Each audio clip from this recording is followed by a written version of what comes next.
So that's that then. 2023 wrapped up and done. And my word, what a year that was to be a West Ham fan. Amazing. See our first trophy in 43 years. I mean, my God. I mean, look, I know it's not been perfect. I know people have got their issues with certain things, but look, let's take nothing away from it. It's been a really special year. One I think we're all going to absolutely cherish forever. I mean, for most of us, it's the first time we've seen West Ham lift a trophy. So it's been really special. One that I'm always going to cherish that year. Personally as well, got married, got sober, got a few things, so much to love about this year, to be honest. And West Ham lifting that trophy was just amazing, really was. And look, it's New Year's and we're going to be in the top 6. I mean, it don't get much better than that, really, does it? It's pretty special. So I'm really happy, and I hope you all are. And look, hope you have a good night out celebrating it and doing whatever you're doing. I'm personally doing nothing really for New Year's. I haven't for years now. I just tend to stay in, don't really do too much, and I'll be sticking with that tradition tonight. And just enjoying what the results are coming in. Because obviously Tottenham have just won, Arsenal have lost. So we've got a big game for us tomorrow. Obviously, with Newcastle playing away to Liverpool, we need that one to go in our favour. Liverpool winning, that'll do us a big favour. It sort of opens the door for us, doesn't it, against Brighton? Look, we're going to do a preview on that tomorrow. It's going to be a tough game, I think. I mean, we've also got some issues regarding our squad, but we'll talk about that a bit more then. Also, I just want to remind you, we're giving away a West Ham top every month for the whole season. We're going to be doing it again for the first week of January. So if you're not a subscriber, just click the subscribe button. It's free to do so. It carries on, and you join us on our journey. And this is going to be, I don't know, I've got a good feeling about this season. Do you know what I mean? It's been a great start. Where we are at the halfway point is pretty special. So look, it's a lot to look forward to, and come and join us. Why not? But look, we're not going to talk about the football side of it too much at the moment. We're actually talk about transfers. I mean, that's going to be another big thing to be mindful of as well regarding the West Ham way. So, of course, if you're not a subscriber, just as I say, just click it's free to do so. We're going to be giving updates and news all the time regarding the transfer news, because we obviously I work for XWHU employee who's just a guy that's firmly in the know of what's going on, and basically he does updates continuously on Patreon. So if you're not a Patreon, just click. We've got the link below. Go and click on that, and £5 a month is brilliant. Honestly, well worth the money if you aren't a patron. Just give it a go. Why not? But look, I've got some news that's come out actually from X as well, and I'm really glad. It was a good time. We put it on the website this morning. You put it on Patreon yesterday. We put it on the website this morning regarding Thilo Kehrer, and now it's all kind of being confirmed as by the sort of the top other top sources, i.e. Fabrizio Romano, etc. So Thilo Kehrer is basically about to sign for Monaco. Tim Steidten's been out in Monaco trying to get the deal concluded, and it appears now it's in its final stages. So hopefully within the first few days, possibly even the first day, who knows, of January, that deal will be done, and we'll have sold Thilo Kehrer. Look, I want to talk about two sides of this. First of all, let's talk about the West Ham impact side, and we'll talk about Thilo in a minute. First of all, I'm really, really glad that we're getting our work done, our business done early. We have to. We have got a choice, because as we've been reporting on this channel throughout, leading into the January transfer window, is that we haven't got the funds. West Ham have got to be very, very careful in terms of financial fair play at the moment, and we therefore don't have an abundance of cash at the moment just to throw around and buy new players in January. It was kind of to be expected anyway. That's not a great shock, but basically what it means is that for us to conduct our business in January, we need to sell. We need to get out some of these players off the books. I don't really have a problem with that. I mean, Kira's slightly different, but I mean, there's some players we're going to talk about in a minute that we are looking to sell as well, and most of them I can pretty much agree with, because we do need to generate that money. However, what I like about this more is the fact that we've got someone in Steidten who just seems to have his finger on the pulse, doesn't he? He knows what he's doing. It just seems to be one step ahead. So we knew that we had to generate the funds. We know how to sell players. He's already gone and done it. And I mean, it's not even, we're 31st of December and we've already done the deal, it appears now, with Monaco. It's going to be concluded very shortly. So that's fantastic. That's exactly what we needed. I don't know the figures yet. I haven't seen anything on terms of exactly what the numbers have been agreed, but I'd like to think we're going to recoup as much as pretty much what we laid out for the player, which is great. Which is exactly what we need to do, because we need to start generating money fast to get players in.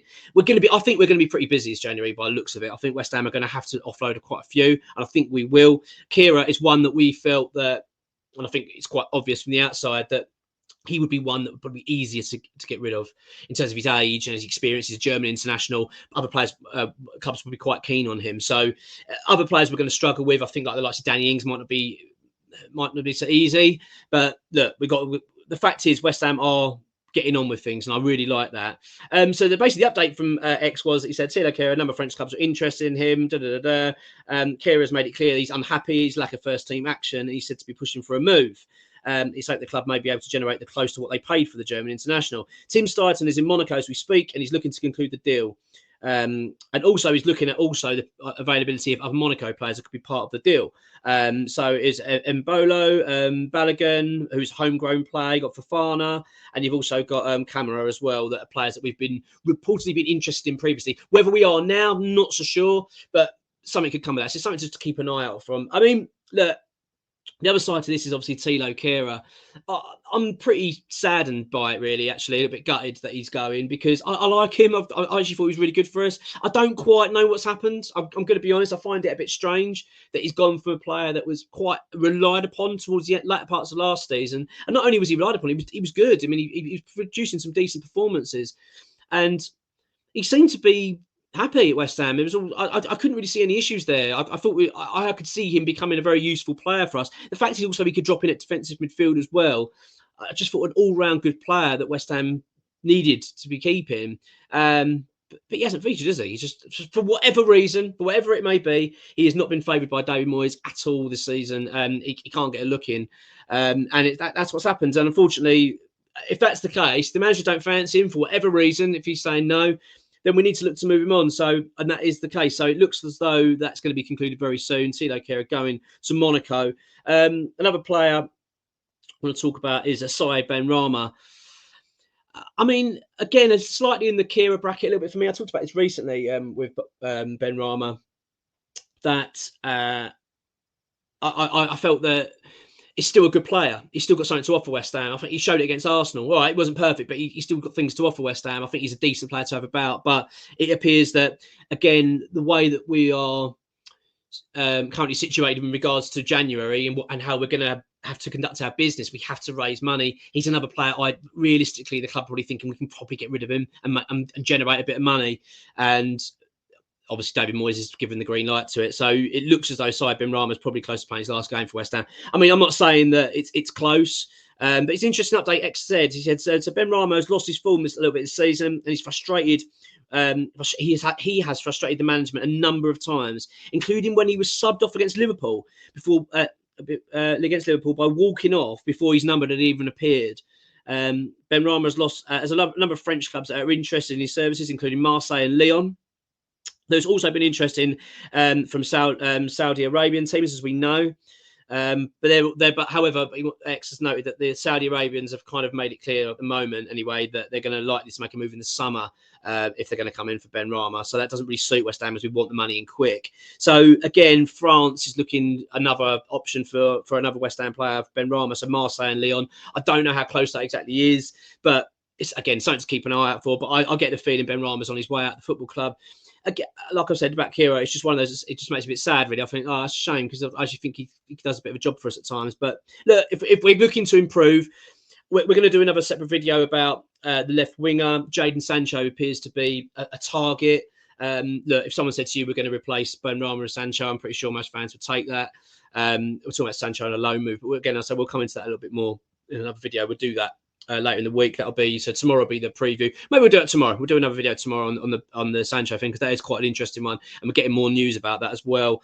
Also trying to get an XWH employee on the show as well. I'll keep you updated with that, so you're going to come on and do a show and talk about all business in January. Maybe we'll do it as a regular thing throughout the window. Last but not least, Danny Ings I want to talk about. I mean, a total disaster for signing, really, for West Ham. And I'm not even going to get Danny Ings. I'll keep trying to make that clear. I actually feel for the guy, really. I mean, he's been paid handsomely, so I'm sure he's not overly bothered. But I feel for him in terms of a footballing sense, in that he's not. He was doing well really at Villa, wasn't he? He was doing okay. They knew his capabilities and knew that they were moving on.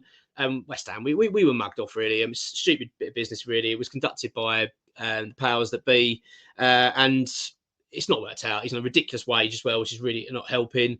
it's something we need to get sorted out. We need to get him off the books and get rid of him. It's not going to be easy. So this is the update from ex-WHO employee on the Danny Ings situation. He said, Danny Ings is another that we want off the wages, but those high wages are making it difficult for any club to sign the player. Shock bloody horror. I mean, this is where we, shoot yourselves in the foot, isn't it? Really daft. Like, just think when you bring these players in. Oh, why you've got to learn our, we've got to start learning our lessons. I thought we were a bit smart on this, but again, as I say, it didn't come from Moyes or our recruitment team. Now it was more of a hierarchy decision to bring them in quickly. But it's effectively backfiring a little bit, isn't it? But we've got to try and work out a way of getting rid of him. So X has added that a number of Championship club sides such as Ipswich and Southampton are said to be considering a move, but they are unlikely to be able to afford his wages. And West Ham are reluctant to pay any percentage towards helping those clubs. I mean, I can see us probably having to do something if that's the route it's going to go down. However, the other part is that Premier League clubs are also interested. Everton, Burnley and Sheffield United are all said to be monitoring him. The worry is how urgent it is. So, if you, I mean, are these players? I'm hoping that some of these clubs, and you'd like to think they are, Sheffield United especially, are desperate to start getting some points. Also, well, all of them really, but I mean, Everton as well, they're just taking a big, heavy defeat. They might need the player in sooner rather than later, rather than go, well, I'll tell you what, they'll wait till the end of January and see what we can do. That's the problem. We need to try and generate money now really quickly because we want to get our business done. So that's one to keep an eye on, but I'm hoping that we get rid of him. I really hope that this is the month we do see the back of Danny Ings. And for his sake as well, I'd like to see him actually go and do well. Because he seems a decent fella, actually, Danny, where I've seen him in interviews and that he always comes across really well. It just doesn't fit the system, doesn't fit West Ham. He just isn't working in any way, shape or form, and we need to get rid of him. It's so important. So it looks as though, from what I understand, it's Southampton are the most likely in terms of a Championship. They're going to make more of a full offer for him, but as I say, the Premier League lower sides that are struggling down the bottom might see it as an opportunity to get someone who can bang some goals and keep them up. So, look, it's one to watch out for. This is going to be a really busy month on this channel for us, all of us, as West Ham. West Ham, I think realistically, if you remember a couple of years ago, we had a couple of seasons, didn't we, on the spin, where we got to January and we kind of just sat still. We didn't really take advantage of the situation we were in. We didn't really give it enough push, and it was very frustrating for us fans because we could see the opportunities were there. I look back and think, well, we could have got top 4 that season if we'd have just got in a couple of players. Because that's all you need to do. You don't need to go out and bring in 10 players. It was just a couple of players just to freshen it up, just up our levels a little bit and give it another go. And if we can get our business done right in January, this could be an amazing season. It really could be. And it does feel now with Tim Steidten around that we've got someone there that's far more forward thinking, a bit more driven. And you're seeing that. We've just seen it, the business we've done in the summer, how we were conducting our business. We're getting these players in. He was getting over there, getting it done. And you get the feeling that's happening again. I mean, he's already out in Monaco. He's already doing the Tilo Kehrer sale straight away. This is what we want. He's earning his money and he's really proven his worth. So I've got a really good feeling about this January. I think it could be a little bit up and down. It's going to be all over the show. But I'll tell you what, stick with us on this channel because we're going to have so much going on. It's going to be very, very becoming quick, all the time, all the news, because what it's like January. It's just all over the shop. It's going to be constant. So look, let's hope this is going to be a good one, a decent month for us. Football wise, of course, as well. We've got some big games coming up. We've got the preview for Brighton coming up tomorrow. So look out for that. And also we'll do a video on the Jadon Sancho. But look, until then, have a fantastic New Year's night. Stay safe and look, come on your irons.